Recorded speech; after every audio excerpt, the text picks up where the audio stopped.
Bienvenue à ce troisième cours de notre module sur le Pentateuque qui lui-même fait partie, vous l'avez compris, de notre cursus transmettre sur l'Ancien Testament. Et j'ai le plaisir de commencer avec vous ce cours sur un livre qui me plaît particulièrement, qui a été le sujet de mon affection pendant des années, qui l'est encore, et sur lequel je continue à poursuivre mes recherches. Alors je vous disais dans l'introduction à l'Ancien Testament que c'est un océan, l'Ancien Testament, sur lequel je n'ai fait que poser mes doigts de pied. Et pourtant, je pense avoir un tout petit peu travaillé sur le sujet, même si évidemment d'autres l'ont fait bien plus que moi, et je suis ce qu'on pourrait appeler un jeune théologien. Si vous devez déjà me classer dans la catégorie théologien, vous avez le droit de contester cette appellation. Toujours est-il que, dans tous les cas, si je dois vous dire que l'Ancien Testament est un océan, je serais loin de penser que la Genèse est un simple affluent, ou un simple fleuve qui se jetterait dans l'océan de l'Ancien Testament. En réalité, il faut le dire, la Genèse est probablement l'un des livres les plus profonds de tout le corpus biblique. Il y aurait énormément de choses à dire, et cette introduction, parce que ça reste une introduction, vous allez en avoir marre de moi à tout le temps dire que je fais des introductions quand je vous donne plein de contenu. La réalité, c'est que si on considère la Bible de cette manière-là, à savoir un océan sans fin, un océan infini, tout ce qu'on peut faire, c'est l'introduire, en quelque sorte. Saint Augustin disait que lorsqu'il était manichéen, et qu'il considérait la pensée de l'Évangile comme une simple philosophie, il avait tendance à la dénigrer, à la regarder avec condescendance. Et il explique que quand il est devenu chrétien, il a vu et il a compris que l'Évangile était tout autre chose. Il décrit finalement l'ensemble de l'Écriture, c'est ce qu'il appelle l'Évangile, la bonne nouvelle, comme une caverne dont l'entrée est étroite et il faut se baisser pour y accéder. Donc il y a une forme d'humilité à vouloir étudier la Bible. Et une fois qu'on est rentré à l'intérieur de cette caverne, elle est tellement haute qu'on ne peut en apercevoir la voûte, dit Augustin. C'est exactement ce qu'on peut penser lorsqu'on tombe sur les récits assez étonnants, parfois des histoires qui nous paraissent simplistes dans le récit de la Genèse, mais vous allez voir qu'à bien des égards, ce livre nous révèle des trésors et bien des secrets. J'espère que ce que nous pourrons voir ensemble dans cette présentation, dans ce cours, pourra vous être utile à aimer la Genèse, à l'aborder différemment et à pouvoir éventuellement l'étudier avec plus d'ardeur. Donc on a un cours aujourd'hui sur le livre de la Genèse et on va essayer ensemble de regarder les principaux éléments qui pourraient vous aider à mieux la comprendre, à mieux l'interpréter et éventuellement à l'étudier davantage. C'est l'objectif de ce cours. Et en premier lieu, si on doit introduire le livre de la Genèse, j'aimerais quand même vous donner quelques bonnes raisons de l'étudier. Ça me paraît tomber sous le sens. Je pense que c'est la meilleure chose par laquelle on pourrait commencer. Et la première question qu'on pourrait se poser finalement, c'est pourquoi nous devrions étudier la Genèse? Pourquoi nous devrions étudier la Genèse? Écoutez, première raison qui me paraît tomber sous le sens, c'est parce que finalement, tout commence ici, dans ce livre-là. Oui, il y a l'histoire des origines, mais pas seulement. Vous avez le point de départ de nombreux thèmes traversant des Écritures. Si vous vous intéressez à la théologie biblique, cette discipline qui consiste à prendre de la hauteur et essayer de regarder le texte biblique avec, je dirais, la vue du métarécit, de la grande histoire en quelque sorte, vous ne pouvez pas faire l'impasse sur la Genèse. Vous devez regarder le point de départ, c'est là que commencent toutes les histoires qui vont avoir un plan rédemptif en quelque sorte. Le schéma création, chute, rédemption que nous avons mentionné dans notre introduction se retrouve à plusieurs reprises dans le livre de la Genèse, à commencer par ce qu'on appelle l'histoire des origines, Genèse 1.11, dont je vous ai déjà parlé dans le premier cours de ce module sur le Pentateuque. Et donc, si vous devez comprendre en quelque sorte l'Évangile, tout simplement, eh bien, il va falloir que vous le retrouviez dans la Genèse en premier lieu, et j'insiste bien sur le fait que l'Évangile est prêché dans la Genèse. J'ai même envie de dire que l'Évangile est prêché dès la chute à Adam et Ève. On parlera dans quelques instants du proto-évangile de Genèse 3.15. C'est l'idée qui sous-tend l'étude de la Genèse. Vous pouvez trouver des informations capitales pour comprendre l'ensemble de la Bible. La Genèse est clé pour votre compréhension de la grande histoire, pour votre compréhension des Écritures, pour votre lecture du Nouveau Testament, pour la compréhension de qui est Christ. Et la raison, c'est parce que tout commence ici. Une raison connexe à cette raison je dirais, étiologique, embryonnaire, qui explique que finalement, dans la Genèse, vous avez toutes les données qui sont nécessaires à la compréhension de la Bible entière, eh bien, c'est que certaines des grandes figures, des figures qui sont centrales et qui reviennent à plusieurs reprises, qui sont soit des types soit carrément des personnages importants pour la fondation de la foi, par exemple, eh bien, vont être mentionnés dans la Genèse. Alors bien sûr, j'ai en tête Adam, qui est un personnage sur lequel Paul bâtit toute sa théologie de la justification, de la résurrection, de la rédemption dans son ensemble, de la récapitulation, même si je pouvais utiliser ce terme qu'on peut emprunter ici à Irénée de Lyon. Mais au-delà d'Adam, vous avez aussi le personnage d'Abraham, dont la foi est mise en exergue comme étant celle qui va être un modèle pour les croyants, et à travers de l'alliance abrahamique, dont il est question dans la Genèse, eh bien, vous avez à bien des égards des développements qui sont faits par Paul, mais pas seulement par Paul, regardez aussi Jacques II, sur la manière dont la foi d'Abraham s'est exercée, s'est manifestée par des œuvres de justice, et a été donnée en exemple aux générations futures. C'est ainsi que le personnage d'Abraham est fondateur pour l'ensemble des croyants, c'est le père des croyants. C'est pas seulement le père de la multitude des enfants d'Israël au sens ethnique du terme, c'est vrai que on peut avancer, on peut arguer l'idée que les Juifs sont descendants organiquement, j'ai même envie de dire génétiquement, d'Abraham. D'ailleurs, les Arabes pourraient dire la même chose via Agar, hein, si on en suit l'idée des Ismaélites connectés aux Madianites dans l'Ancien Testament. Mais il est aussi dit qu'Abraham aura une descendance spirituelle, c'est affirmé dès l'appel d'Abraham en Genèse 12, et donc on peut arguer que Abraham, le père d'une multitude, est aussi le père de tous les croyants, Abraham le croyant, et c'est l'un des grands thèmes que Paul développe dans l'Épître aux Romains. Bref, un personnage comme Abraham. Puis même, regardez, la lutte entre Jacob et Ésaü est mentionnée en Romains 9. Alors très probablement, quand Paul écrit aux Romains, il a en arrière-plan d'un public juif. C'était l'un des enjeux de l'Église de Rome, puisque vous saviez que les Juifs avaient été expulsés de Rome sous Claude. On en a la mention dans Acte 18 lorsque Paul rencontre Priscille et Aquilas, mais on sait qu'ils sont revenus pour certains à Rome et ils ont retrouvé une église à Rome qui probablement était majoritairement païenne, ce qui n'a pas été sans créer de tensions, ce qui explique beaucoup certains des chapitres, notamment les derniers très pratiques de l'Épître aux Romains, où on parle de la nourriture, où il y avait quelques tensions autour des convictions personnelles que certains avaient sur les viandes et sur les aliments que l'on peut manger. Bref, sans aller trop loin sur l'Épître aux Romains, vous comprenez que Paul fait usage de personnages, de figures, de thèmes qui sont essentiels pour les personnes qui étaient versées dans l'Ancien Testament. C'était les Juifs de l'époque du 1er siècle après Jésus-Christ, et donc la figure d'Abraham, il n'est donc pas étonnant de la retrouver à plusieurs reprises dans l'Ancien Testament, et en particulier dans la Genèse. C'est l'une des raisons pour lesquelles étudier la Genèse est très important. Et puis aussi, parce que certaines des questions les plus controversées et les plus actuelles trouvent leur source ici. Je pourrais en citer certaines, je vais juste me limiter à une seule qui agite l'esprit de nos contemporains évangéliques en francophonie et ailleurs, c'est la question de la place de la femme dans l'Église. Alors bien évidemment, la femme a une grande place dans l'Église, ça va de soi, c'est pas le lieu pour moi de traiter de ce débat ici, mais pour régler la question de la femme pasteur, si je dois réduire le débat à cette simple appellation, si j'utilise le terme technique pour régler la question du complémentarisme versus égalitarisme, eh bien tout commence avec les récits de la création, Genèse 1-3, et l'objectif rédemptif finalement de Dieu après la chute. Est-ce que la chute entraîne finalement une inégalité entre l'homme et la femme en valeur ou en fonction, ou est-ce qu'il y avait déjà une asymétrie entre l'homme et la femme avant la chute? Est-ce que l'homme a été créé comme étant celui qui avait la responsabilité de direction juste avant la chute? C'est la question qui se pose. Eh bien, pour régler cette question, il faut utiliser un certain nombre de textes controversés du Nouveau Testament, notamment écrits par Paul dans la première épître aux Corinthiens et dans la première épître à Timothée, mais l'ensemble de ces textes font appel à des questions autour de l'ordre créationnel qui se retrouvent une fois encore dans Genèse 1-3. Ce que je suis en train de vous dire ici, c'est que les textes de la Genèse sont absolument essentiels pour pouvoir discerner sa propre position sur ces passages-là. Donc vous comprenez que ces textes-là sont importants, sont essentiels, doivent être abordés, et c'est l'une des raisons donc pour lesquelles étudier la Genèse doit être mis en priorité sur votre planning, si je puis me permettre. Et puis enfin, un dernier argument pour étudier la Genèse.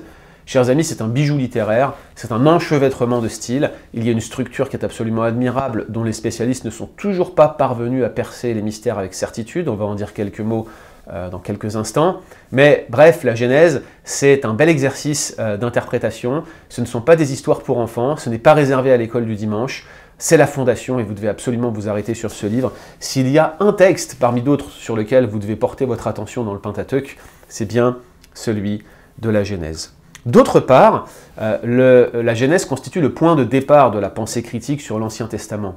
Alors je ne vais pas revenir sur ce que j'ai dit au module 2, vous vous en souvenez, sur l'histoire de l'interprétation. J'ai brièvement évoqué notamment la question des sources, mais j'aimerais vous lire un extrait de ce que j'ai écrit dans un article. Alors au moment où cette formation est diffusée, l'article n'est pas encore paru, il va sortir dans la revue de théologie de Sembeck, toute nouvelle revue de théologie dont je vous encourage à en faire l'acquisition, voire à vous abonner.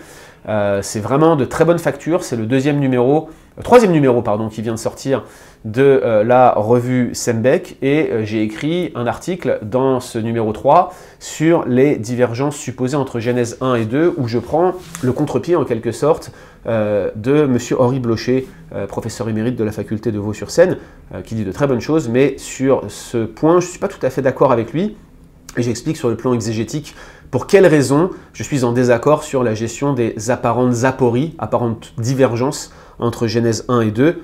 Pour faire un petit spoiler de ce que j'ai écrit dans cet article, j'avance l'idée, j'avance la thèse, finalement que Genèse chapitre 1 est un récit chronologique, tandis que Genèse 2 n'est pas agencé de manière chronologique, mais est agencé sur le mode d'un récit de type tension-résolution, bref. Je vous encourage à lire l'article, mais dans l'introduction, je fais un petit rappel en fait de la situation et de la pensée critique sur l'Ancien Testament dans son ensemble, sur le Pentateuque en particulier, et vous allez voir qu'en fait tout commence avec la Genèse. Laissez-moi vous lire cet extrait.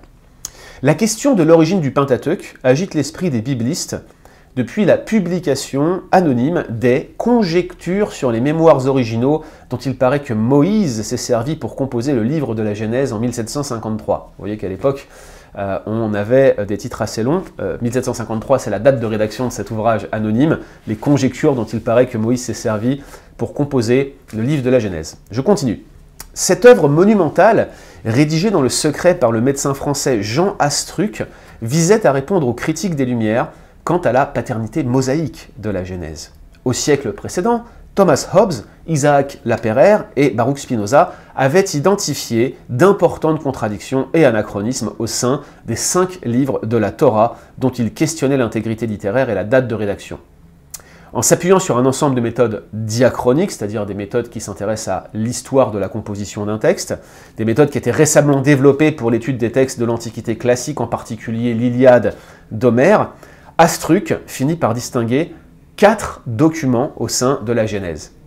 Il conclut que Moïse avait initialement rédigé son récit sous cette forme, à l'image des 4 évangiles, et qu'un éditeur plus tardif les avait combinés en un seul ouvrage, créant ainsi les incohérences que les philosophes critiques du XVIIe siècle avaient relevées. Donc, traduction, Jean Astruc, médecin français du XVIIIe siècle, s'oppose aux conclusions de Baruch Spinoza, notamment sur la Genèse, parce que c'était sur ça que Spinoza focalisait son attention. Isaac Lapeyre, que j'ai mentionné également, c'est celui qui avait développé les thèses des pré-adamites durant la période du XVIIe siècle, et qui défendait l'idée qu'Adam n'était pas le premier homme. Vous voyez que ces idées sont très connectées à celles des Lumières.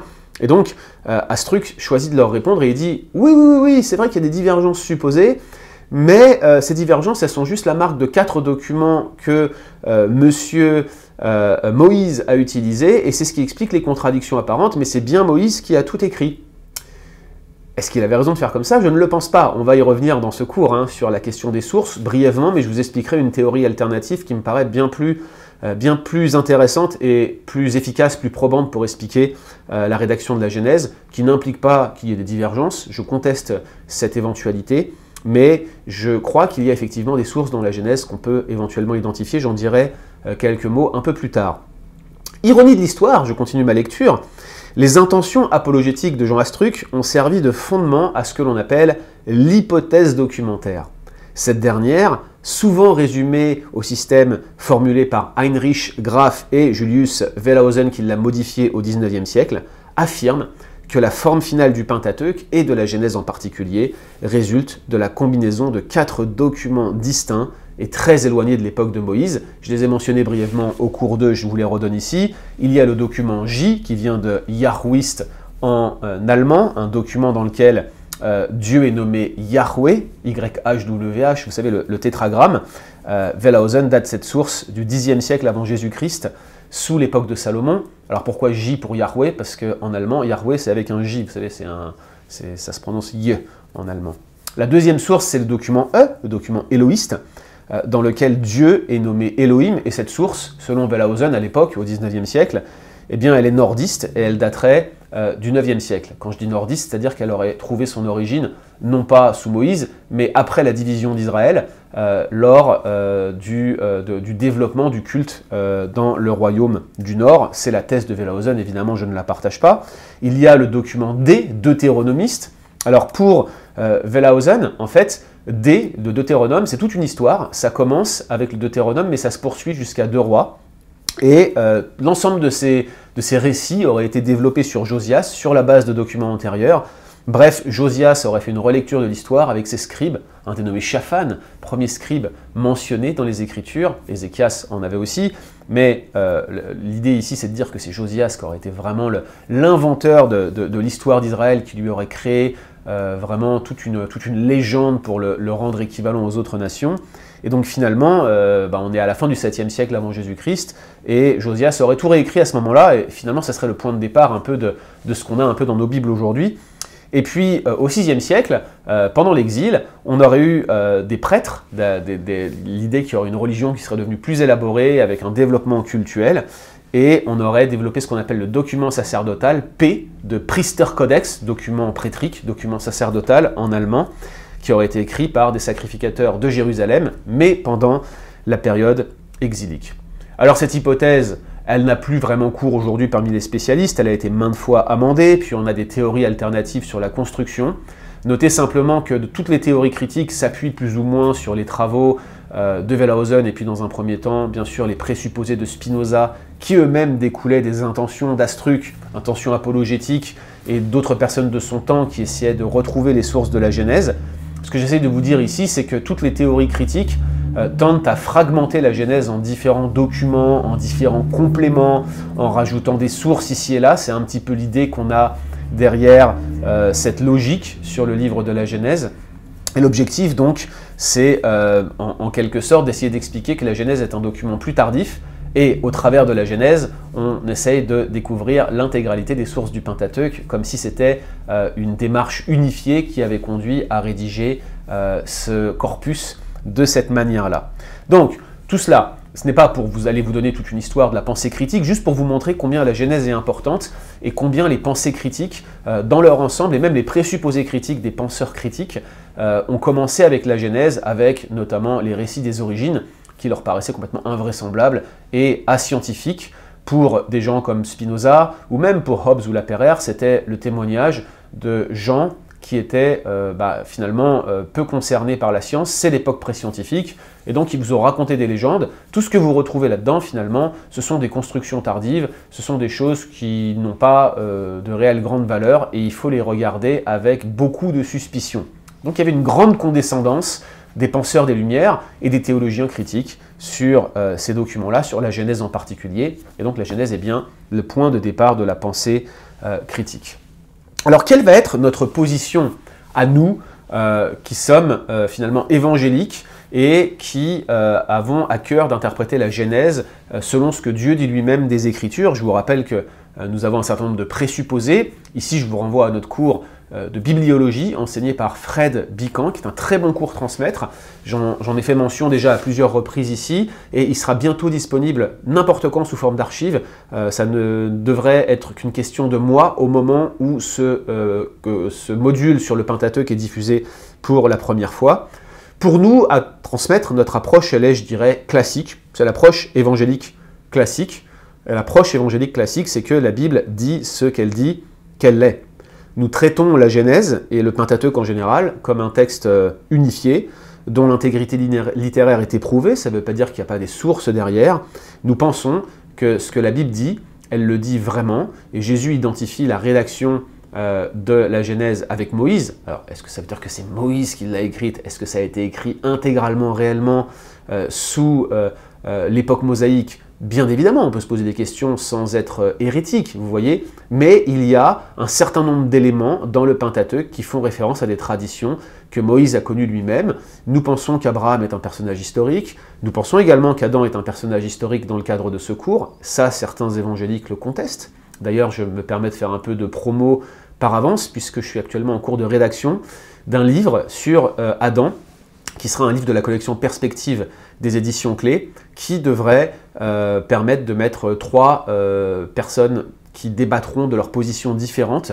L'un défend l'idée d'un Adam prototypique, l'autre d'un Adam symbolique qui n'aurait jamais vraiment existé, et votre serviteur, M. Guillaume Bourrin, défendra la thèse d'un Adam ayant existé historiquement et dont l'existence historique conditionne l'intégralité de l'Évangile. C'est la défense de la thèse qui va être mienne dans cet ouvrage à paraître probablement fin 2022 ou début 2023 aux éditions Clés. Donc je vous le redis, le Pentateuque, la Genèse, c'est un texte qui, s'il n'est pas avec le même auteur, a une unité littéraire notable, a été construit de cette manière-là, a été agencé pour être lu comme un corpus unifié. Nous ne questionnons pas l'intégrité littéraire, même si nous acceptons l'existence de sources, et nous pensons que Dieu l'a inspiré intégralement.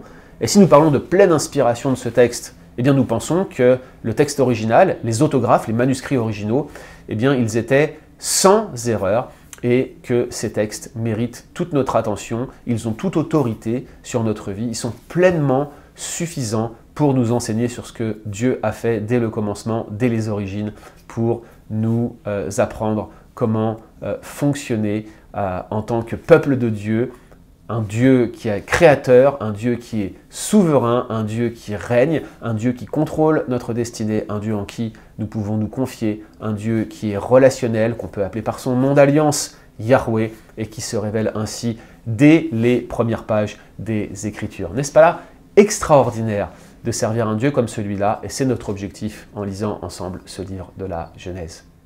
Voilà donc ce que je peux vous dire au sujet de la Genèse en guise d'introduction, en guise de mise en bouche, et je vous propose maintenant qu'on se tourne vers l'analyse littéraire de la Genèse. Là encore, hein, il y aurait beaucoup de choses à dire sur l'analyse littéraire de la Genèse, bien évidemment, parce que le sujet est riche, les genres littéraires sont vastes, on va essayer de donner les principales informations, et puis mon but c'est également de vous donner quelques pistes de lecture dans le cas où vous voudriez approfondir certains sujets. Alors pas forcément des pistes concrètes en termes de titres de livres, il y a beaucoup de choses qui ont été écrites, malheureusement pas grand chose en français, mais surtout des thèmes que vous aimeriez sans doute creuser. Et vous savez que sur Le Bon Combat, on essaye de produire des articles, au moins des articles de blog, sur des sujets qui sont soit peu abordés dans le monde francophone, soit pas du tout abordés d'ailleurs. C'est vrai que de nombreuses ressources aujourd'hui sont disponibles dans le monde anglo-saxon, ou en allemand même, mais en français, à part une certaine frange du protestantisme ou des spécialistes catholiques de la Bible, de l'exégèse biblique, eh bien on n'a pas grand-chose. Les milieux évangéliques sont pauvres dans l'analyse de l'Ancien Testament, et c'est pourquoi j'espère, par ce cours, susciter un intérêt, comme je vous le disais. Donc parlons de l'analyse littéraire de la Genèse, et en premier lieu, ce que je vous propose, c'est qu'on regarde cette structure particulièrement, je dirais, j'allais dire débattue, mais c'est une structure aussi qui est riche avec de nombreuses superpositions, des jeux littéraires. Là encore, il y a l'absence d'un consensus précis sur la structure de la Genèse, d'autant que la question de la structure est entremêlée avec celle de l'origine, et de la construction, de l'historique de construction, de l'historique rédactionnel, de l'histoire rédactionnelle du livre de la Genèse. Et écoutez, il y a beaucoup de choses à dire. On va s'arrêter sur les deux principales parties que constitue la Genèse, puis j'aimerais vous dire un mot des fameux Tolédotes qui déchirent ou entre-déchirent les spécialistes. Vous allez voir que probablement ici il y a la marque d'anciennes sources dans ces Tolédotes, j'y viens dans quelques instants.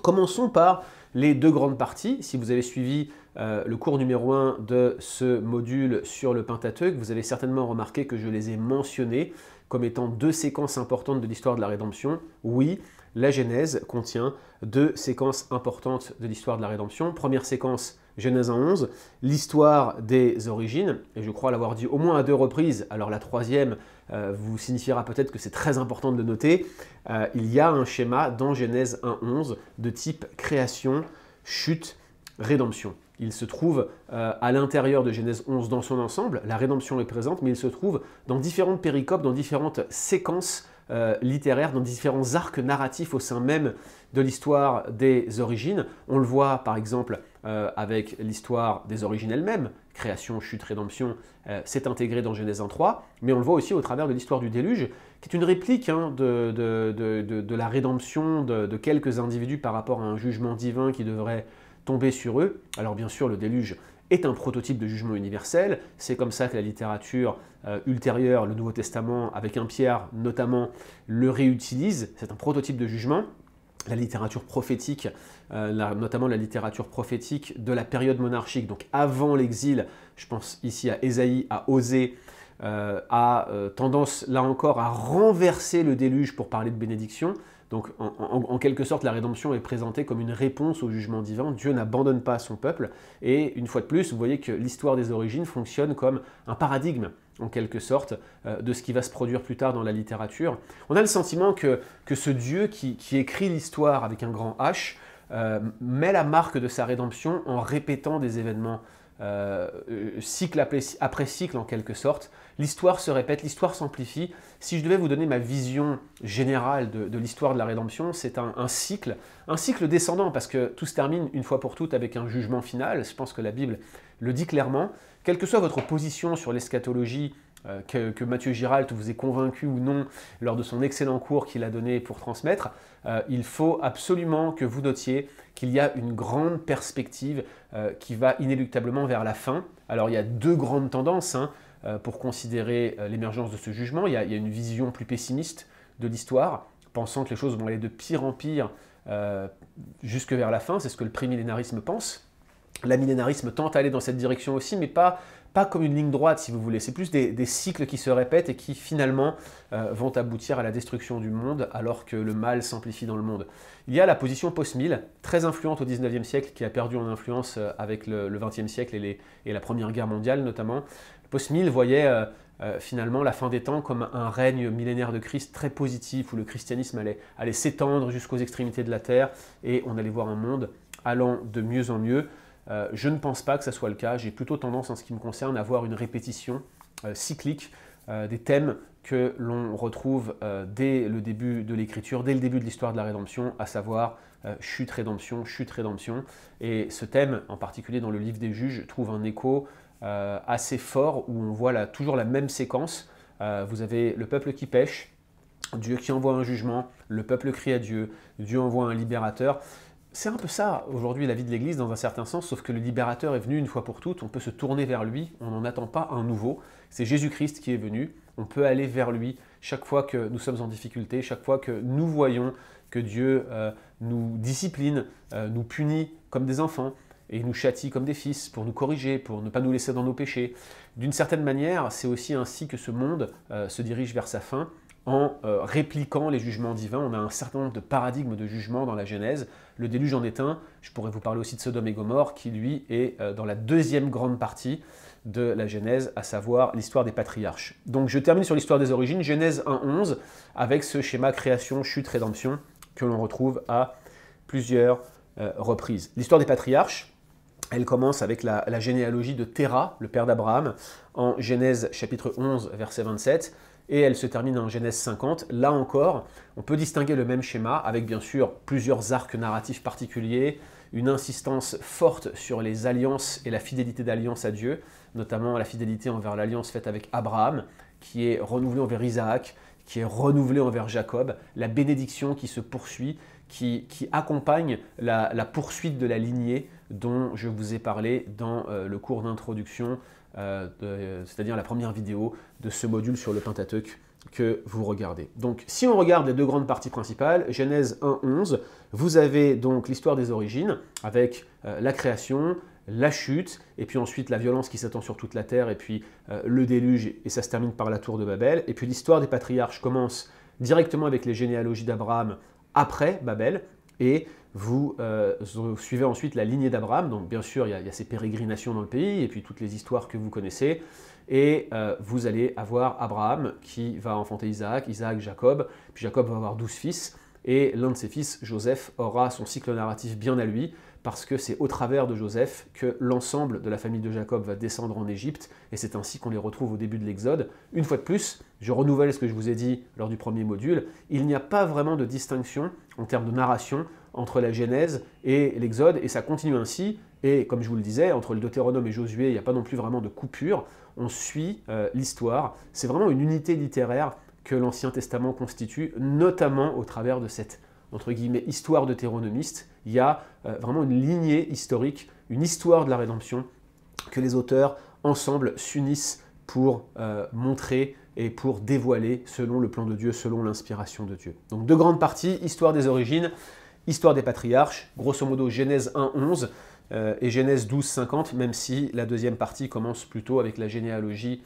d'Abraham en Genèse 11-27. Maintenant, il y a cette répétition des Tolédotes. Alors, Tolédote dans vos Bibles, c'est souvent une expression composée dans la Genèse, c'est « Elle est Tolédote » et la plupart de vos traductions rendent cette expression « Elle est Tolédote » par « Voici les générations de ».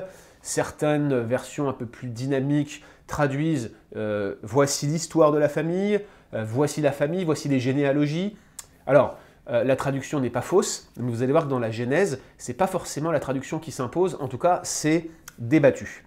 Cette expression et ce mot Tolédote revient 11 fois dans la Genèse, et le mot Tolédote, dans l'ensemble de l'Ancien Testament, apparaît 39 fois, essentiellement dans le Pentateuque, dans la Torah, et dans le livre des Nombres notamment, le mot Tolédote sert à donner la liste des membres d'un clan, d'une famille, selon leur catégorie. Alors il y a l'expression selon leur clan, avec le mot mishpat, clan, famille, qui est utilisé. Au passage, je fais une petite digression ici, il y a cette idée de démarche clanique dans l'Ancien Testament que je ne suis pas sûr que le Nouveau Testament abandonne. Jésus donne sa vie pour les siens et on lui appartient en propre parce qu'on fait partie de son alliance, on est dans sa bande, on est dans son clan, on est dans sa famille. La notion de famille est très importante à juste titre dans l'Ancien Testament et le Nouveau Testament bâtit dessus, mais parfois pour affirmer l'appartenance à une famille particulière ou à un clan particulier, on utilise le mot Tolédote pour associer une famille selon ses catégories. Et cette traduction, elle est juste, en tout cas dans le livre des Nombres, et elle est conforme à l'étymologie du mot Tolédote, qui vient d'une racine verbale, Yeled, et Yeled signifie donner naissance à, enfanter. C'est un mot, Yeled, une racine verbale que l'on retrouve à plusieurs reprises dans les généalogies, c'est même le mot clé de ces généalogies, notamment de la généalogie de Genèse 5 qu'on a mentionné, je crois, dans le cours d'introduction, la première vidéo de ce module sur le Pentateuque. Donc Tolédote, le connecter aux familles, aux généalogies et donner une espèce d'anthologie ou peut-être une inscription ou une trace de la généalogie familiale, ça correspond finalement à l'intérêt important des auteurs bibliques pour la généalogie, pour la poursuite de la lignée, l'un de ces thèmes fondamentaux dont je vous ai parlé, et ça correspond à l'utilisation qu'en fait l'auteur du livre des Nombres notamment. Mais en Genèse, l'utilisation de Tolédote est en fait très inhabituelle, et si je vous donne un seul exemple pour essayer d'éclairer votre lanterne, pour vous montrer comment Genèse l'utilise différemment, prenons Genèse 2.4. La traduction classique que vous allez trouver, c'est « Voici les origines des cieux et de la terre », mais en réalité, les fameuses origines ici, c'est le mot Tolédote. Voici le Tolédote du ciel et de la terre. Et en réalité, si on voulait être consistant et cohérent dans la manière dont on traduit le mot Tolédote ici, il faudrait parler de la généalogie des cieux et de la terre et donner une indication temporelle. Alors moi je ne suis pas tout à fait d'accord avec cette interprétation du mot Tolédote, en tout cas en Genèse 2.4, parce que je pense que dans la partie, le deuxième récit de la création auquel j'associe le chapitre 2 verset 4, on a plutôt un effet loupe sur une séquence particulière du plan de Dieu dans la création, qui est comment Dieu se focalise sur le jardin et sur l'homme avec lequel il veut rentrer en relation. Il y a un ensemble d'éléments qui traduisent en fait cet aspect relationnel. Déjà, Dieu se révèle lui-même en Genèse 2 par son nom d'alliance, Yahweh. Ensuite, il a une relation particulière avec l'homme qu'il forme lui-même. On a des verbes actifs qui lui sont attribués. Dieu n'est plus en train de créer par sa parole. Vous savez ce que dit le psaume, hein. Dieu dit, la chose arrive, il ordonne, elle existe. Ça, c'est une référence à Genèse 1. Mais en Genèse 2, Dieu plante, Dieu façonne, Dieu interagit avec sa création sous des termes anthropomorphiques. Il se présente comme un artisan, comme un jardinier. Bref, il s'abaisse, il se met au niveau de l'homme et il y a un grand nombre de raisons qui me permettent de penser que finalement ce jardin sur lequel le chapitre 2 de la Genèse se focalise est un prototype de sanctuaire, voire un sanctuaire lui-même, et que Adam est en quelque sorte le prêtre de ce sanctuaire, de ce type de sanctuaire qu'est le jardin. Si le sujet vous intéresse, il y a un podcast qui circule sur Le Bon Combat. Le jardin d'Éden est-il un temple? Vous pourrez écouter l'ensemble des arguments que j'invoque et je crois qu'on va vous le mettre dans les liens de ce cours qui vous est présenté sur le blog Le Bon Combat. Bref, je reviens sur mes tolédotes. Dans cette perspective-là, n'ayant pas vraiment une logique temporelle ou séquentielle ou chronologique dans Genèse 2, je n'arrive pas à comprendre pourquoi on parlerait des origines ou de la généalogie des cieux et de la terre. Il semble que tolédote ici ne soit pas réellement connecté avec l'aspect de traces familiales ou d'origine familiale que l'on retrouve dans le livre des Nombres. Alors, si on regarde bien les 10 tolédotes qui restent en dehors de Genèse 2.4, c'est vrai que parfois, on a ces tolédotes qui sont connectés avec un patriarche. Parfois, ça décrit sa généalogie, mais parfois pas du tout. L'autre exemple frappant, c'est le tolédote de Noé, en Genèse 6.9. Nous n'avons pas directement de généalogie de Noé qui soit intégrée à son histoire. Noé, la seule généalogie qui lui soit connectée et qui amène jusqu'à lui, c'est celle d'Adam en Genèse 5. Si on pense que le tolédote introduit une généalogie, eh ben là ça ne fonctionne pas en Genèse 6.9. Et puis les autres généalogies n'arrivent que tout à la fin, lorsque on va parler de la généalogie de Sem, Cham, Japheth, et notamment avec la table des nations en Genèse 10. Bref, là encore, c'est assez difficile de connecter le tolédote dans le cas de Noé avec une généalogie particulière. L'expression « elle est tolédote » ici semble simplement introduire l'histoire de Noé.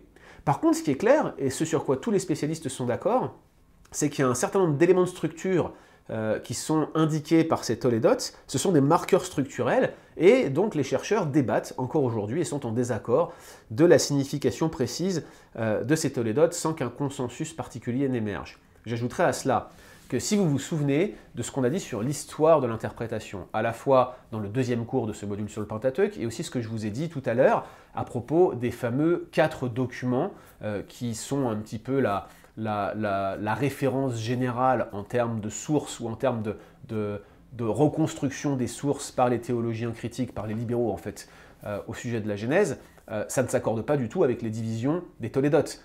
En réalité, si on écoute les théologiens comme Wellhausen ou ceux qui construisent sur sa théorie, ou même ceux qui pensent un peu différemment en termes de fragmentation, eh ben, ils vont vous dire que dans une même section délimitée par les tolédotes, on va avoir plusieurs sources différentes. Donc, ça ne colle pas, ça ne va pas, et il semble que finalement ces tolédotes soient un tout petit peu plus qu'un marqueur structurel.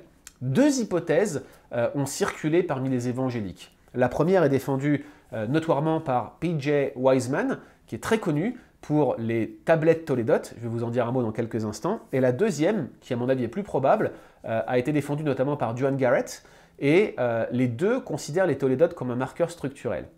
Accrochez-vous bien.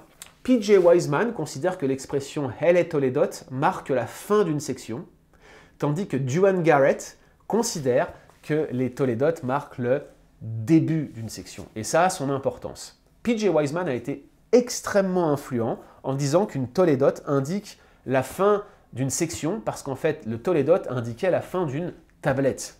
Il faut que vous compreniez qu'avant de circuler en livre, la Bible était essentiellement ce qu'on appelle des codex. Ça, c'est à l'époque du Nouveau Testament et c'est probablement sous l'influence chrétienne qu'on a commencé à rassembler des morceaux de papyrus ou ce qu'on avait à l'époque pour prendre des notes, pour les rassembler sous la forme de codex qui est l'ancêtre du livre. Mais avant d'être sous forme de codex, la Bible circulait par rouleau. Et on a des rouleaux très anciens, comme ceux qu'on a retrouvés à Wadi Qumran dans les années 60. Certains rouleaux datent de 300, 400 avant Jésus-Christ. C'est les fragments les plus anciens que l'on possède pour l'Ancien Testament. Mais avant de fonctionner sur des papyrus très influents dans l'Égypte ancienne, eh bien, les hommes de l'Antiquité, les humains de l'Antiquité, prenaient des notes, les scribes de l'Antiquité prenaient des notes en cunéiforme sur des tablettes, comme vous pouvez en voir un peu partout, notamment au musée du Louvre. Vous avez par exemple le Code d'Hammurabi, c'est une énorme stèle frappée de cunéiforme, on a gravé dessus pour inscrire des notes. Et l'hypothèse de P.J. Wiseman, c'est de dire, ces tolédotes, en fait, c'est la marque de la fin de l'une des sources que le compilateur de la Genèse a utilisé. Il y en a 11, parce que finalement, il y a 11 tablettes, et les tolédotes marquent la fin de chaque tablette. C'est ce qui lui permet d'expliquer notamment le problème que pose Genèse 2.4, qu'il fait donc remonter à la description de Genèse 1. Donc pour lui, c'est la conclusion de Genèse 1. Voici les origines des cieux et de la terre. C'est pour dire, voilà, la première source est terminée. Et c'est pareil pour la fameuse difficulté avec Noé. Il se dit, ah oui, mais la Tolédote de Noé, en fait, ça se réfère à tout ce qui a été indiqué avant, à savoir la généalogie qui venait d'être expliquée. Franchement, c'est pas convaincant, notamment dans le Tolédote de Noé, ça n'a aucun sens de fonctionner comme ça. Et puis surtout, ce qu'il faut expliquer, c'est qu'en certains cas, vous avez des sections délimitées par les Tolédotes qui sont beaucoup plus courtes, d'autres qui sont beaucoup plus longues, qui ne se limiteraient pas à une seule tablette. Ça voudrait dire que finalement, on aurait des Tolédotes qui regrouperaient plusieurs tablettes et d'autres qui auraient des tablettes plus courtes, et finalement, placer le Tolédote à la fin, sans rentrer dans le détail, à plusieurs endroits, ça ne fonctionne pas. La solution est intenable, et même si ça a été ingénieux, cette proposition de P.J. Wiseman, la plupart des spécialistes évangéliques ne la retiennent pas. Mais Duane Garrett, et d'autres avant lui, ont modifié cette proposition en continuant d'affirmer que l'expression « elle est Tolédote » marque le début d'une section, et donc probablement le début d'une source. Et ça marche beaucoup mieux. Dans ce cas-là, Genèse 2.4 marque le début de Genèse 2, c'est-à-dire l'histoire du jardin, et puis le Elle est Tolédote de Noé marque le début, en quelque sorte, de l'arc narratif de Noé. Et en fait, ce que Duane Garrett suggère, c'est que ces Tolédotes sont en réalité le début d'une source, donc c'est la marque, en quelque sorte, d'une tablette que l'auteur aurait utilisée, mais l'auteur qui a compilé la Genèse ne s'est pas arrêté à cette seule source, il a produit ses commentaires où il y a rajouté probablement d'autres éléments relatifs à une autre source, ou peut-être à une tradition orale qu'il avait sous la main. Bref, il a élaboré sa construction en s'appuyant sur 11 tablettes distinctes et probablement d'autres sources qui ne sont pas forcément explicitement mentionnées. Il y aurait eu des ajouts lors de la compilation des sources, ça paraît beaucoup plus sage de fonctionner ainsi. Et encore une fois, je vous renvoie vers mon article « Comment l'Ancien Testament a-t-il pris forme écrite » qui vous est donné dans les liens de cette formation, mais également sur un article qui parle de la littérature prophétique qui vous éclairera sur le processus d'augmentation ou de contemporarisation des sources. Pour faire bref, il y a des ajouts dans le livre de la Genèse qui sont inspirés, qui sont plus tardifs, par exemple sous Esdras, parce qu'il était nécessaire que le peuple d'Israël comprenne davantage ce qui leur était indiqué du temps du Pentateuque. La langue avait changé, le nom des lieux avait changé, et il fallait parfois ici et là rajouter des éléments. Et il ne faut pas exclure par exemple que Moïse, si on accepte que Moïse soit en quelque sorte l'auteur de la Genèse, ce que personnellement je n'exclus pas, en tout cas la période à mon sens n'est pas exclue, eh bien, il aurait eu des sources à sa disposition, mais il aurait eu également des commentaires à produire sur ces sources, ou il aurait tout simplement eu une stratégie globale dans la rédaction de la Genèse qui l'aurait conduit à faire des expansions ici et là pour appuyer tel ou tel aspect théologique. C'est pas qu'il aurait rajouté des inventions personnelles, mais il aurait élaboré finalement les éléments relatifs à ce qu'il savait déjà par ailleurs de l'histoire de la rédemption, dont il disposait sous la forme de tablettes, et probablement aussi d'autres éléments, d'autres tablettes peut-être, des traditions orales.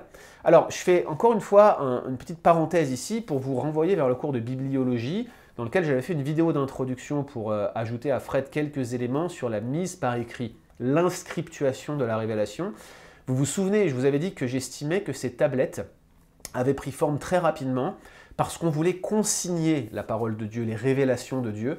Je reste assez convaincu, même si c'est subjectif, que la parole de Dieu étant tenue en haute estime, quand Dieu s'adresse à un homme sous une forme prophétique, en lui donnant une révélation ou un songe, il y avait une volonté de ne pas perdre de vue les actes de Dieu. On le voit un peu partout dans l'Ancien Testament lorsqu'ils construisent des stèles à l'endroit où Dieu leur apparaît, ou lorsqu'ils érigent un monument pour témoigner d'une alliance ou d'un accord. Il paraît improbable que les anciens, ayant reçu une révélation spéciale de la part de Dieu, se soient abstenus de la consigner par écrit pour la transmettre à la génération future.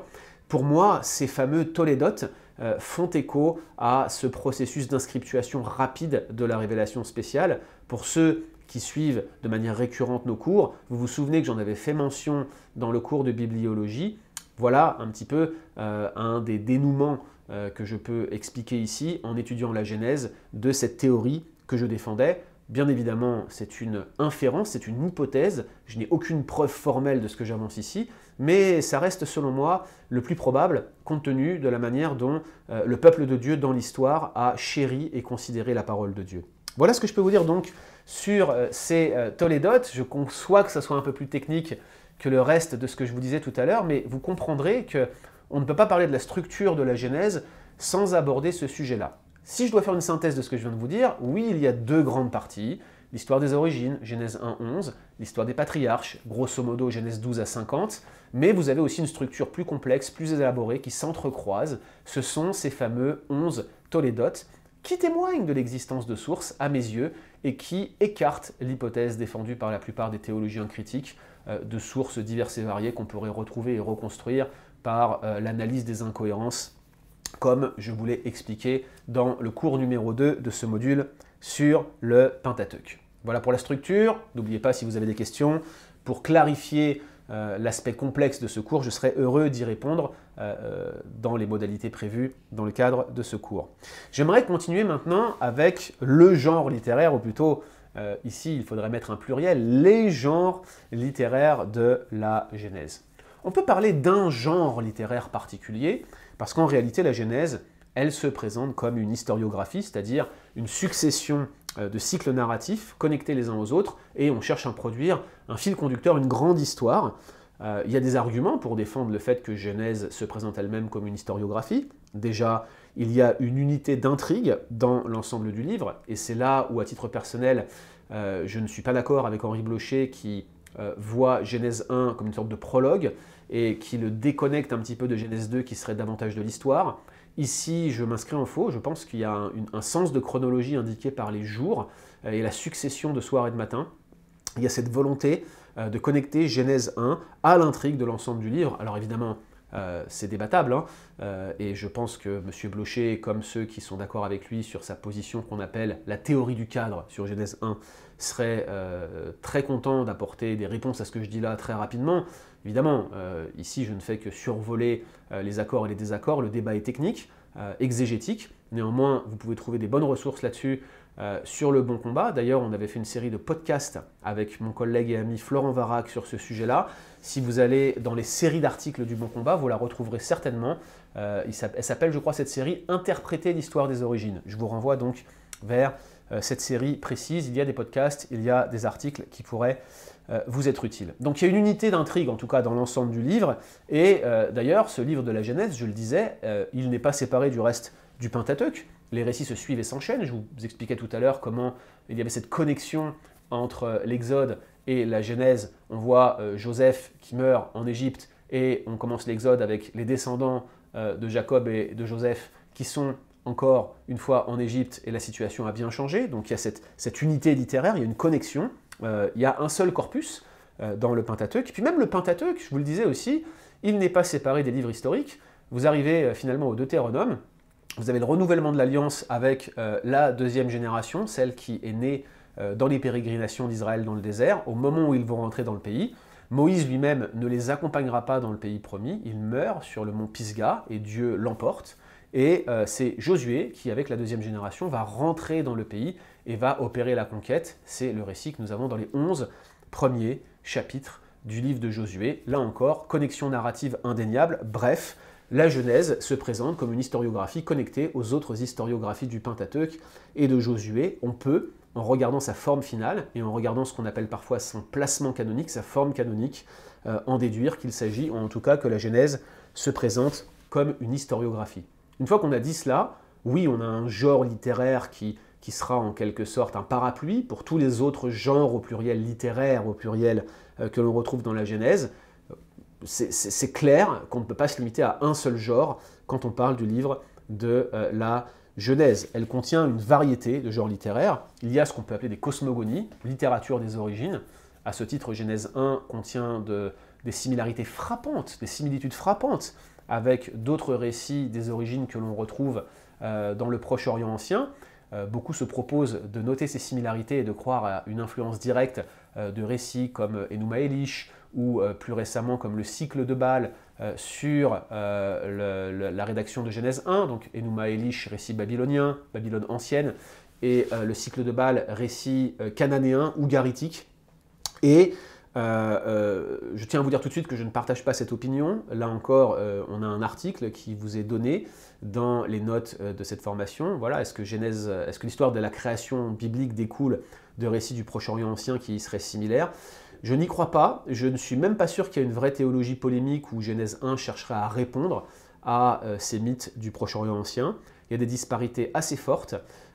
Et je crois d'ailleurs que le cycle de Baal, que les spécialistes estiment être la source principale derrière Genèse 1, ne contient aucun indice d'une création. Je ne crois pas qu'il y ait d'histoire de la création dans ces récits ougaritiques. Alors c'est débattu, mais c'est ce que j'ai défendu dans ma thèse de doctorat en tout cas, et je vois que des spécialistes qui ne sont pas évangéliques sont eux aussi du même avis et considèrent que la littérature ougaritique dans son ensemble n'offre que très peu d'indications que les Cananéens croyaient à des récits de la création. Je pense que Genèse 1 est tout simplement une révélation de ce que Dieu a fait. Alors, est-ce que c'est littéralement ce qu'il a fait et que ça s'est produit de cette manière-là? On peut imaginer que la description qui en est faite est laconique, peut-être est éloignée des actes de Dieu, mais le fait qu'il est créé par sa parole, qu'il est dit et que la chose se produise, me paraît tout à fait probable et possible, et c'est ce qu'on appelle une cosmogonie, c'est un genre cosmogonique, c'est le récit des origines, c'est Genèse 1, et probablement Genèse 2 obéit là encore à ces conventions littéraires, même si l'arrangement est différent. C'est débattable, là encore, c'est débattu d'ailleurs, mais en tout cas, vous pouvez considérer qu'il y a des récits des origines dans la Genèse. Il y a aussi d'importantes généalogies. On parlait des Tolédotes tout à l'heure, sachez que les généalogies aussi fonctionnent comme un espèce de niveau de structure. Regardez par exemple Genèse 1.11, l'alternance entre les généalogies et les narrations, c'est assez frappant.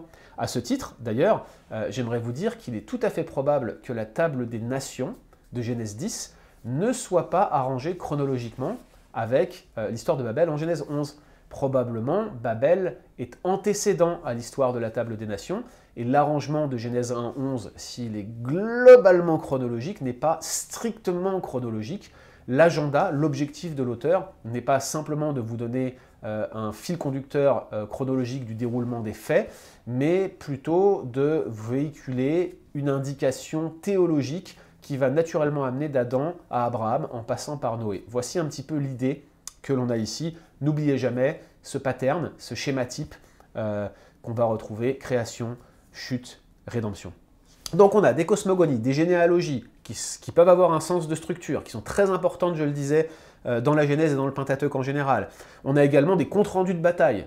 Genèse 14, c'est typiquement le genre épistolaire, le genre des comptes rendus de bataille, qui peuvent être mentionnés sur une stèle, qu'on a qu'on retrouve parfois dans le Proche-Orient ancien. Genèse 14, c'est typiquement cela, avec bien sûr certains additifs et la mention peut-être d'une théophanie ou d'une christophanie, allez savoir, avec l'apparition de Melchisédek à la fin du chapitre 14. Là encore, un texte très profond et très débattu. Vous avez également des narrations, alors je les ai mentionnées avec les alternances chronologiques que l'on retrouve ici et là. C'est très présent en Genèse 1.11. Il y a beaucoup moins de chronologie dans l'histoire des patriarches entre Genèse 12 et Genèse 50. Par contre, ces narrations sont remplies de dialogues.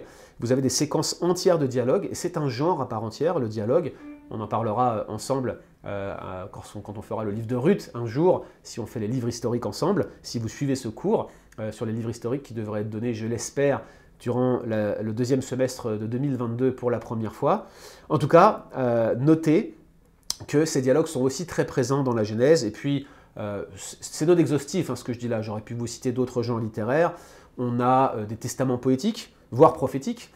qu'on retrouve par exemple à la mort de Joseph ou à la mort de Jacob. Vous regarderez notamment Genèse 49. Donc voilà un petit peu ce que je peux vous dire sur les multiples genres littéraires de la Genèse. Oui, on a un espèce de parapluie général qui est celui de l'historiographie, mais sous cette ombrelle, on retrouvera une variété de genres littéraires, cosmogonie, généalogie, compte-rendu de bataille, narration, dialogue.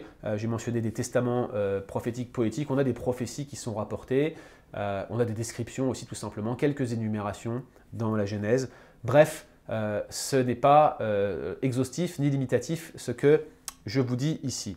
Quelques mots sur d'autres questions d'importance que j'aimerais mentionner, simplement pour vous encourager à creuser davantage. Alors, je l'ai dit à plusieurs reprises, il y a parmi ces questions d'importance la relation qu'entretiennent Genèse 1 et 2. Je parlais récemment avec un de mes amis, Luke Burt, qui est lui-même en train de terminer son doctorat en Ancien Testament, qui est professeur à Sembec, tout comme moi. Et Luke me disait qu'il était en désaccord avec mon article à paraître dans la revue Sembec. Pour lui, c'est Genèse 2 qui est chronologique, tandis que Genèse 1 est juste un cadre littéraire, il ne l'est pas. C'est un récit prototypique. C'est un petit peu l'hypothèse que défendent Henri Blocher et ceux qui le suivent comme Mathieu Richel dans l'ouvrage Révélation des origines. Henri Blocher a écrit cet ouvrage, Mathieu Richel reprend cette idée dans son commentaire sur la Genèse. Et je crois que Anthony Perrault, actuellement professeur à la faculté libre de théologie de Vaux-sur-Seine, serait lui aussi dans cette logique d'un récit prototypique en Genèse 1 et chronologique en Genèse 2. Pour moi, ça ne fait aucun sens. Il y aurait d'énormes apories, d'énormes problèmes à considérer Genèse 2 comme chronologique. Bref, vous voyez, c'est un débat. C'est ouvert entre spécialistes et vous pourriez vous former votre opinion à ce sujet-là. Là encore, mon article dans la revue Sembec pourrait éventuellement vous éclairer, mais sachez que la plupart des idées que je reprends dans cet article sont disponibles sous la forme d'articles sur mon blog. C'est une série d'articles qui parlent des contradictions entre Genèse 1 et 2. Je vous propose de le consulter si vous voulez aller plus loin dans cette discussion. L'autre question d'importance, que j'ai mentionné déjà aussi, sur lequel il y a un ouvrage à paraître fin 2022, début 2023 aux éditions Clés, c'est celle de l'historicité d'Adam. Pourquoi cette question est importante? Est-ce que c'est un symbole? Est-ce que Adam a réellement existé? Est-ce que c'est une existence prototypique? Est-ce que Adam était, comme le disent certains, un fermier néolithique, c'est-à-dire un pré-hominé dans lequel Dieu aurait mis l'image de Dieu, le souffle de vie, et à ce moment-là seulement il ne mourrait plus? Ça, c'est un peu la pensée de ceux qui adhèrent à la position d'Henri Blocher sur la théorie du cadre. Je ne sais pas si M. Blocher lui-même la défendrait en ces termes, mais est-ce que c'est ça l'idée qu'on retrouve derrière le personnage d'Adam dans la Bible? Ou est-ce que c'est, comme je le défends, un personnage historique qui a réellement existé et qui a eu l'existence qui est décrite en peu de mots dans le livre de la Genèse?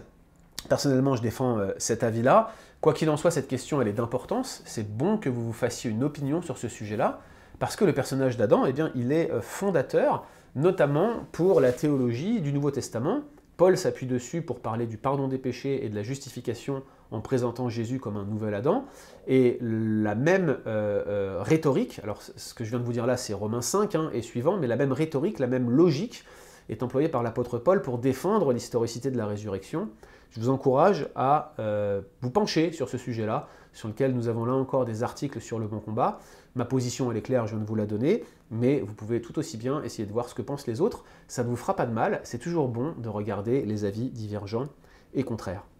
Bien sûr, parmi les autres données d'importance, il y a la question générale de l'historicité des récits de la Genèse.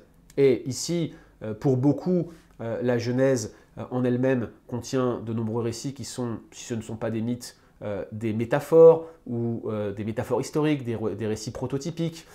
Si vous lisez par exemple le commentaire de Mathieu Richel sur la Genèse, publié, je crois, chez Edifac, je ne suis pas sûr, c'est, je ne sais plus la série, mais c'est Excel 6 qui produit ce commentaire-là.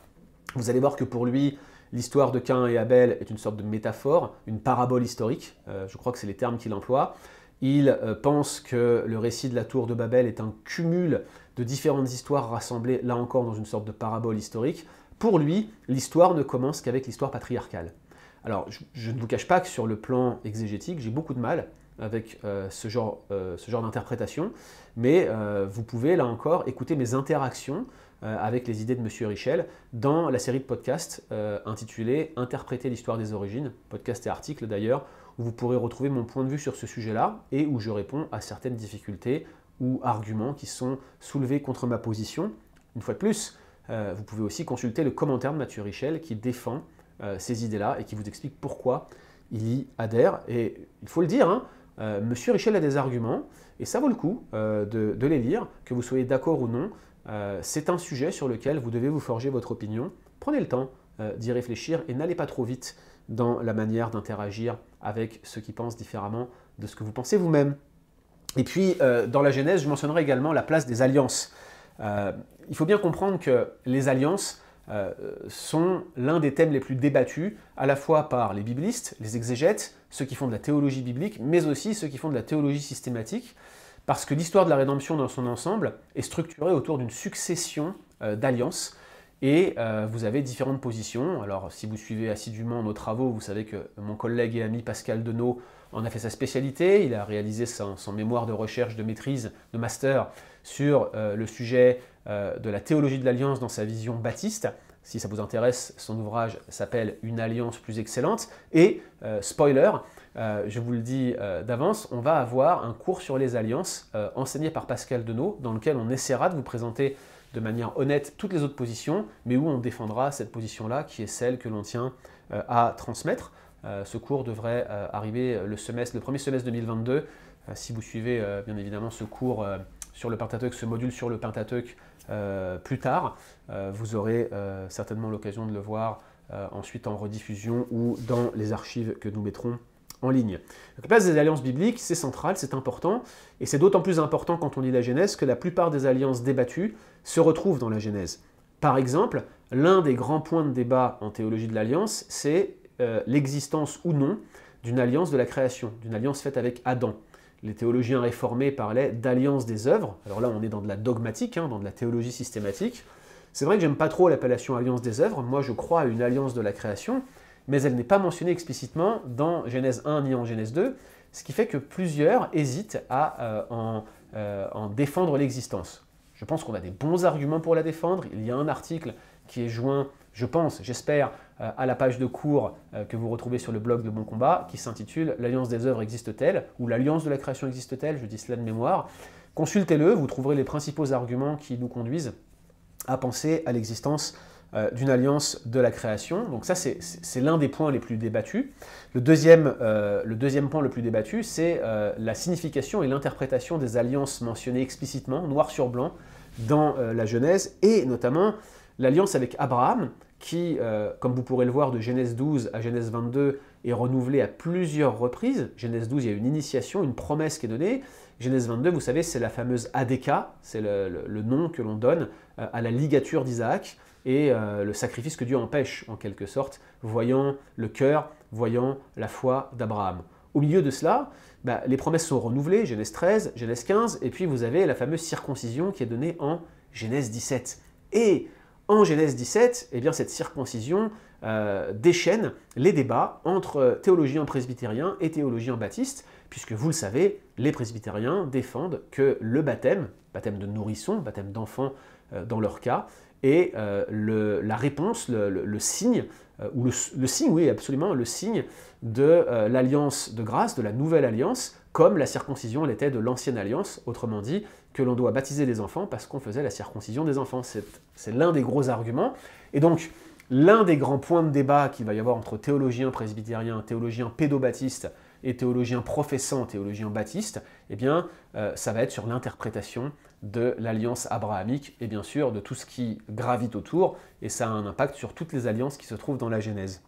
Donc voilà pour les quelques questions d'importance que je souhaitais mentionner. Il y en a d'autres, certainement, mais vous voyez, la relation entre Genèse 1 et 2, l'historicité d'Adam, l'historicité des récits de la Genèse en général, les alliances. Tout à l'heure, je vous parlais de certains débats très actuels comme le complémentarisme, l'égalitarisme, toutes ces choses-là, elles trouvent leur source dans l'interprétation de textes clés de la Genèse, et voilà quelques-unes des questions d'importance que je peux mentionner ici, alors que nous concluons cette séquence sur l'analyse littéraire. Alors, pour terminer ce cours, j'aimerais maintenant qu'on se tourne vers le contenu du livre de la Genèse, et j'aimerais faire un rapide survol de ce que le livre de la Genèse contient. Mon objectif, il est non pas de vous refaire l'histoire, vous pourrez très bien lire ce livre, je vous encourage à le refaire alors que vous prenez ce cours, d'en faire votre lecture personnelle. J'aimerais simplement commencer en vous donnant quelques éléments au sein de l'histoire des origines. Vous avez au sein de l'histoire des origines ce qu'on appelle la création, le jardin sanctuaire. Vous avez ce texte de Genèse 2 qui insiste sur la relation entre Yahweh et l'homme, et j'utilise ici le mot homme dans le sens de humanité, parce que c'est bien l'homme et la femme qui sont placés dans le sanctuaire comme co-gérants de cette création, même si je maintiens que la responsabilité de direction est donnée à l'homme en Genèse 2, c'est la position que je défends. Donc Genèse 1 et 2, création et mise en relation de Dieu et de l'humanité. Genèse 3, la chute. Et puis vous avez la corruption du genre humain qui conduit au déluge de Genèse 4 à Genèse 6. De Genèse 6 à Genèse 9, vous avez tout l'arc narratif du déluge, avec Noé et toute sa famille qui se retrouvent sauvés comme à travers l'eau. Sortie de l'arche en Genèse 9. Genèse 10, c'est la table des nations. Et Genèse 11, c'est le récit de la tour de Babel et la dispersion sur la face de la terre, pour reprendre l'expression clé très importante de Genèse 11, de l'ensemble de l'humanité, et c'est la fin de l'histoire des origines. Puis, dans l'histoire patriarcale, Genèse 12 à 50, eh bien, vous retrouvez le récit d'Abraham avec son appel, son établissement dans le pays, les promesses et les alliances que j'ai brièvement évoquées il y a quelques instants, et puis toute cette distinction entre la postérité naturelle, la postérité spirituelle, et puis les postérités qui gravitent autour.